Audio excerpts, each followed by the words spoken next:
샬롬, 말씀 읽어주는 김기훈 목사입니다. 오늘도 기대하는 마음과 사모하는 마음을 가지고 하나님의 말씀 함께 읽겠습니다. 출애굽기 12장 37절부터 51절까지의 말씀입니다. 이스라엘 자손은 라암셋을 떠나 숫곳을 향해 나아갔다. 60만여 명의 장전들이 자기 가족들과 함께 걸어서 갔다. 양떼와 소떼 등 수많은 가축대는 말할 것도 없고 어중이 떠중이들도 그 뒤를 따랐다. 그들은 이집트에서 가지고 나온 반죽으로 누룩을 넣지 않는 빵을 구웠다. 이는 그들이 이집트에서 급히 나오느라 여정에 필요한 양식을 미처 마련하지 못했기 때문이다. 이스라엘 자손은 이집트에서 430년을 살았다. 430년이 끝나는 바로 그날 하나님의 모든 군대가 이집트를 떠났다. 그날 하나님께서 이스라엘 자손을 이집트에서 이끌어내시면서 밤을 새워 지켜주셨다. 하나님께서 이 밤을 지켜주셨으므로 이스라엘의 모든 사람이 대대로 이 밤을 세우며 하나님을 경배하게 되었다. 하나님께서 모세와 아론에게 말씀하셨다. 유월절 규례는 이러하다. 외국인은 유월절 음식을 먹지 못한다. 돈으로 사들인 종으로 할례 받은 사람은 먹을 수 있다. 잠시 머무는 방문객이나 고용된 일꾼은 먹을 수 없다. 한 집에서 먹되 집 밖으로 고기를 가지고 나가서는 안 된다. 뼈는 하나라도 꺾어서는 안 된다. 이스라엘 온 공동체가 유월절 식사에 빠짐없이 참여해야 한다. 너희와 함께 사는 외국인이 하나님 앞에서 유월절을 지키고자 한다면 그의 집안 모든 남자가 할례를 받아야 한다. 그런 다음에 그는 유월절 식사에 참여할 수 있다. 그는 본국인과 같은 대우를 받을 것이다. 그러나 할례를 받지 않는 사람은 유월절 음식을 먹어서는 안 된다. 이 법은 본국인이나 너희와 함께 사는 외국인에게나 똑같이 적용된다. 이스라엘 모든 자손이 하나님께서 모세와 아론에게 명령하신 대로 행했다. 바로 그날에 하나님께서 이스라엘 자손을 지파별로 이집트 땅에서 이끌어내셨다. 이것은 하나님의 말씀입니다. 오늘 본문은요, 내용상 두 부분으로 나눠서 생각해 볼 수 있습니다. 먼저 첫 번째 37절부터 42절 430년 만에 애굽에서 나온 여호와의 군대에 관련된 기록이에요. 우리 말씀을 같이 한번 읽어볼까요? 37절의 말씀입니다. 이스라엘 자손이 라암셋을 떠나서 숫곳에 이르니 유아 외에 보행하는 장정이 60만 가량이요 라고 되어 있습니다.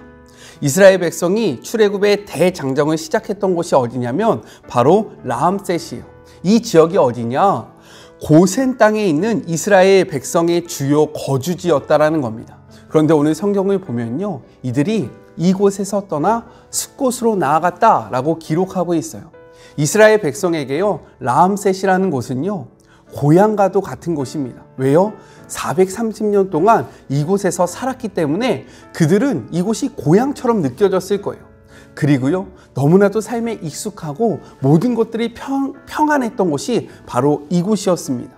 하지만요, 이들은 하나님의 말씀을 의지하여 그곳을 떠나 한 번도 경험해보지 못한 숫곳으로 나아갔다라는 거예요. 이렇듯 우리는 영적인 이스라엘 백성이 아닙니까? 그렇다면 우리도요, 하나님의 말씀을 의지해서 우리의 삶의 터전을 떠나야 한다라는 거예요. 우리는 이 세상에서 살고 있습니다. 그렇지 않아요? 이 세상이 너무나도 익숙해요.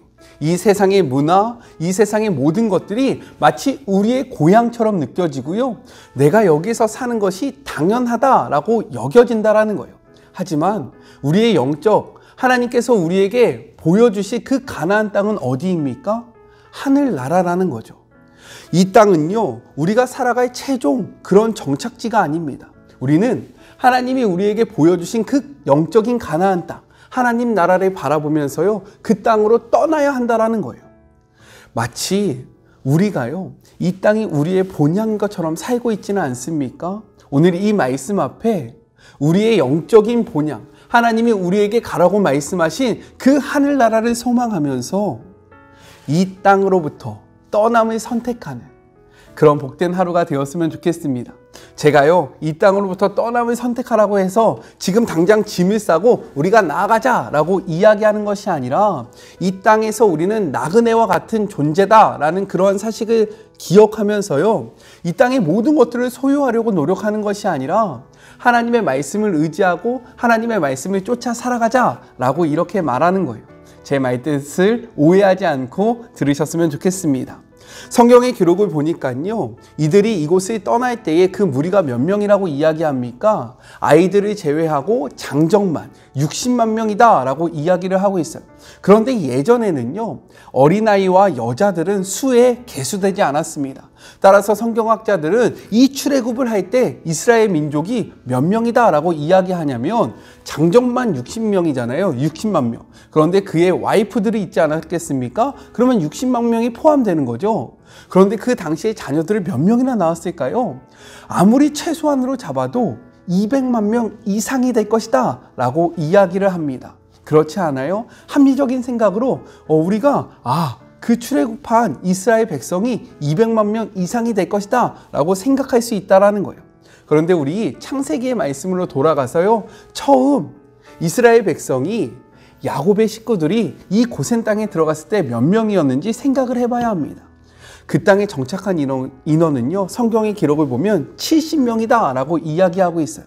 그런데 이 70명이 430년이 지나서 지금 몇 명으로 나옵니까? 이제 200만 명의 그러한 민족으로 나온다라는 거예요.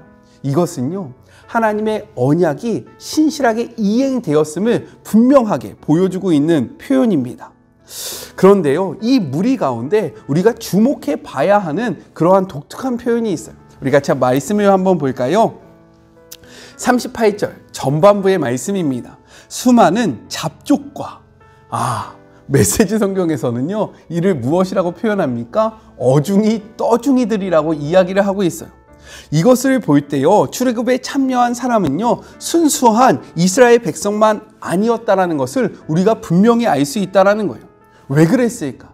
이것은 하나님의 약속의 이행이었습니다. 우리 같이 말씀을 찾아볼까요? 창세기 12장 3절의 후반절에 같이 한번 읽어볼게요. 땅의 모든 족속이 너로 말미암아 복을 얻을 것이니라 하신지라. 이것은요, 하나님께서 아브라함에게 했던 그 언약입니다. 지금 이스라엘 백성뿐만 아니라 다른 민족까지 함께 나왔다라는 것은요, 이 창세기 12장 3절의 말씀을 이룬 이런 언약의 성취라는 거예요. 그리고요, 이것은 이 표현이 매우 중요한데요, 같이 한번 볼까요? 이스라엘 공동체가 단지 혈연으로 묶어진 민족 공동체만은 아니며 누구든지 하나님의 언약 안에 들어오면 하나님의 백성이 될 수 있음을 보여주는 매우 중요한 표현이라는 거예요.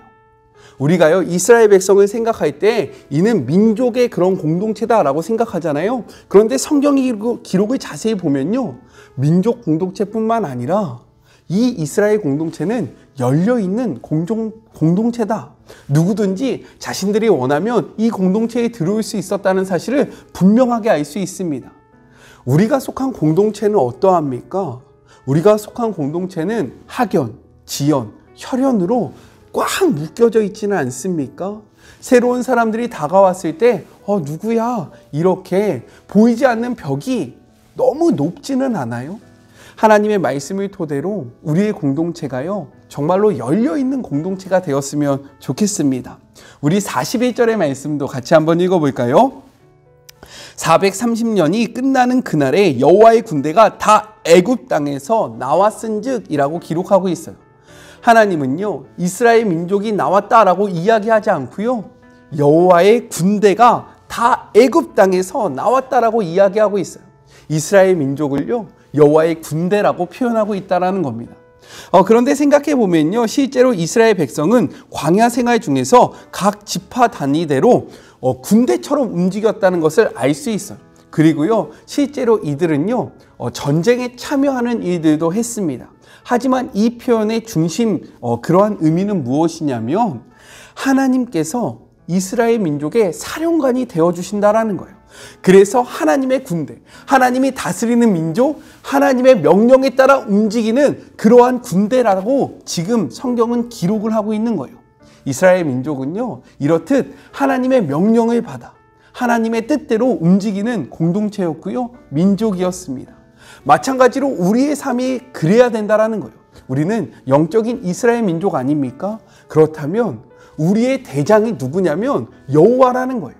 우리는 그의 군대가 되어서요, 군인은 명령에 살고 명령에 죽는 자들이 바로 군인입니다. 하나님의 말씀을 따라 하나님의 말씀을 쫓아 우리는 움직이면 된다라는 것을 분명하게 보여주시는 거예요.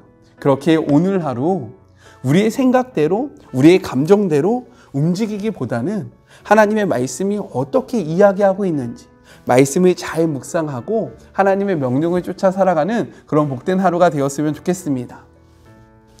둘째, 43절부터 51절 추가될 유월절 규례에 대해서 이야기를 하고 있어요. 하나님께서는요, 유월절 규례의 추가 사항을 말씀하고 계십니다. 이는 타국인과 관련해서 준수해야 할 유월절 지침들을 이야기하고 있는 거예요. 왜 그랬냐면 우리가 아까 전에 이야기했던 38절의 기록을 보면요, 무엇이라고 되어 있어요? 잡족들, 즉 이스라엘 백성이 아니었지만 그 무리와 함께하는 자들이 있었기 때문에 하나님이 정해놓으신 이 유월절 규례를 수정해야 하고요, 추가해야 하는 그러한 일들이 일어났다라는 거예요. 성경의 기록을 보면요, 원칙상 타국인들은 유월절에 참여할 수 없었습니다. 그러나 타국인의 경우라도 할례를 받으면요, 유월절에 참여할 수 있게 되었다라는 거예요. 그리고 또한 이스라엘 사회는요, 돈으로 주고 산 사람, 그리고 전쟁의 포로, 또한 범죄자들을 종으로 둘 수 있었다라고 기록이 되어 있어요. 하지만 하나님 말씀에 의해서 다른 나라처럼 종을 함부로 대할 수는 없었습니다. 내가 돈 주고 샀다라고 해서 이 사람이 전쟁의 포로라고 해서 저 사람이 범죄자라고 해서 내 마음대로 그들의 인격을 무시하고 내 마음대로 그들을 학대할 수 없었다라는 거예요. 성경의 기록을 보면요, 주인이 종을 학대하거나 종을 죽였을 경우 그 주인은 반드시 형벌을 받아야 한다라고 기록을 하고 있습니다. 그렇기 때문에 이스라엘 종들은요, 법적으로 보호를 받았을 뿐만 아니라 그 다음이 중요합니다. 종이라고 할지라도 여호와 신앙을 받아들이고 할례를 받은 자들은요, 누구든지 하나님의 언약 백성이 될 수 있었다라는 거예요. 혈통과 상관없이, 지위와 상관없이 내가 정말로 하나님을 받아들인다면, 하나님을 나의 구원자로 믿는다면 그는 누구든지 이스라엘 백성에 포함될 수 있었다는 것을 우리가 확인할 수 있습니다. 이것은 무엇을 나타내냐? 이 표현이 중요합니다. 이스라엘 공동체가 혈연적인 성격보다는 여호와 신앙 공동체로서 성격이 더 강하다는 사실을 우리에게 분명히 나타내주고 있는 거예요. 우리 말씀을 같이 한번 볼까요? 49절의 말씀입니다. 본토인에게나 너희 중에 거류하는 이방인에게나 이 법이 동일하니라 라고 말하고 있어요. 야, 이스라엘 백성은 조금 더 혜택이 있어. 이방 민족은 혜택이 없어. 너희들은 차등을 받아야 돼 라고 이야기하고 있는 것이 아니라요, 본국인이나 즉 이스라엘 백성이나 이방인이나 똑같은 기준, 똑같은 법에 적용을 받는다라고 이야기하고 있다는 거예요. 이것은요, 하나님이 우리를 어떠한 시선으로 바라보고 있는지, 하나님에게 모든 사람이 평등하고 동등하다라는 사실을 분명하게 보여주고 있는 그러한 표현입니다. 우리는요, 이러한 하나님 아버지의 마음을 닮아야 해요. 원래 한국 사회는요, 단일 민족, 우리는 한 민족, 하나의 그런 공동체라고 생각하지 않았습니까? 그런데 지금 시대가 변하고 있어요.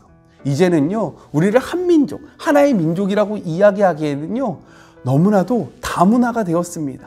여러 민족이 섞였고요, 우리가 하나 되어 살아가고 있다는 거예요. 이러할 때 이 말씀을 우리는 기억해야 해요. 다른 민족을 향해 우리의 마음을 열어야 하고요, 우리 공동체의 문을 열어야 합니다. 왜요?